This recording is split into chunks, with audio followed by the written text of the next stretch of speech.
Hello, friends. This is Dave Hurwitz, executive editor at ClassicsToday.com, here with the greatest recordings ever. Ever. I mean it. And this one is definitely one of the ones. Well, yeah, of course. It's Shostakovich Symphony No. 8, featuring Evgeny Mravinsky and the Leningrad Philharmonic from 1982. It's a live recording. They always are with him, for the most part, on the ALTO label. This is reissued and correctly pitched because the 8th, as we all know, is in C minor, but in the Philips release, it was evidently in C sharp minor. Sort of, kind of. I mean, I don't know how those things happen, where the pitch goes a little awry, and normally I don't care. I really don't. I mean, it doesn't bother me. Unless you have perfect pitch, you're likely not going to notice, and it's not going to make much difference. Although the tempo will be a little faster or slower depending on what the pitch is, because it has to do with speed. But I'm not worried about that. This is correct, and the performance, oh my God, it's a knockout. Now, Mravinsky and Leningrad were the organization most associated with Shostakovich during his lifetime. They did the premieres of many, many, many of his symphonies. Mravinsky was a dictatorial psycho conductor of the old school who flagellated his players into shape. This was quite literally, you will do what I tell you or you will be sent to the gulag. So they did what he wanted.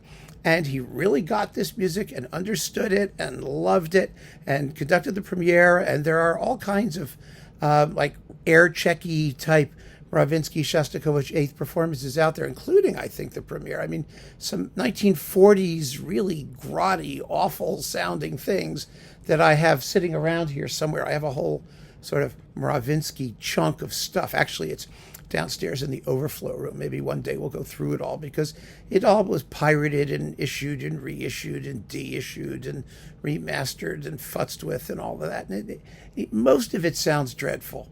It really does. Although there's no question about it that Mravinsky turned the Leningrad Phil into one of the great orchestras in the universe, and one that sounded like absolutely nothing else, like no other ensemble on earth, particularly its string playing. Now, a lot of conductors were famous for string playing. Stokowski, Karajan, Ormandy, they had this sort of rich, gorgeous, endless legato string playing.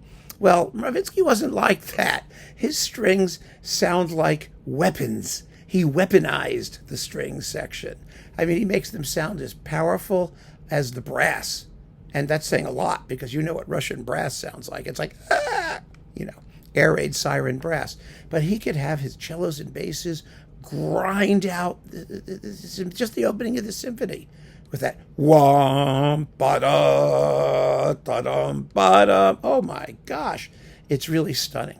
Absolutely stunning. But it's all that way. I mean, the first movement is fabulously well sustained. That toccata, the toccata from hell, rises to a climax of absolutely shattering intensity. I mean, you're going to need to be treated for PTSD after you hear this thing. You really are, with marvelous screeching, crashing percussion. And the wonderful thing about this 1982 recording is that it sounds really good. It really does. It was. Let me see. How did they actually get this thing? Does it say where it was done? It was the original Philips thing. 61 minutes. Does it say when? Live recording in 1982 in Leningrad. That's all that we know. But boy, oh boy. And of course, the tapes, who knows where the original tapes were or what happened to them.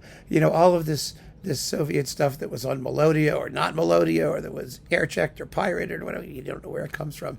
You just want to have the best possible sound. And this is one of the better recorded of all the Mravinsky recordings of Shostakovich, or anybody else for that matter. And oh boy, is it powerful. It is so powerful. The audience is reasonably quiet.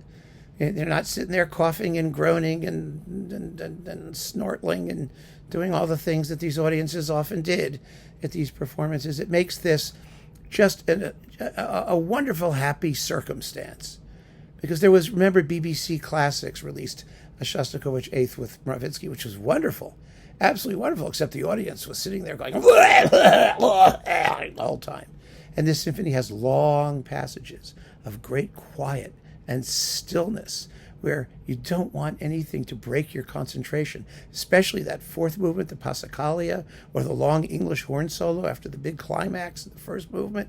So here it all goes well. I mean, the audience must have been mesmerized, as you will be when you hear this knockout recording.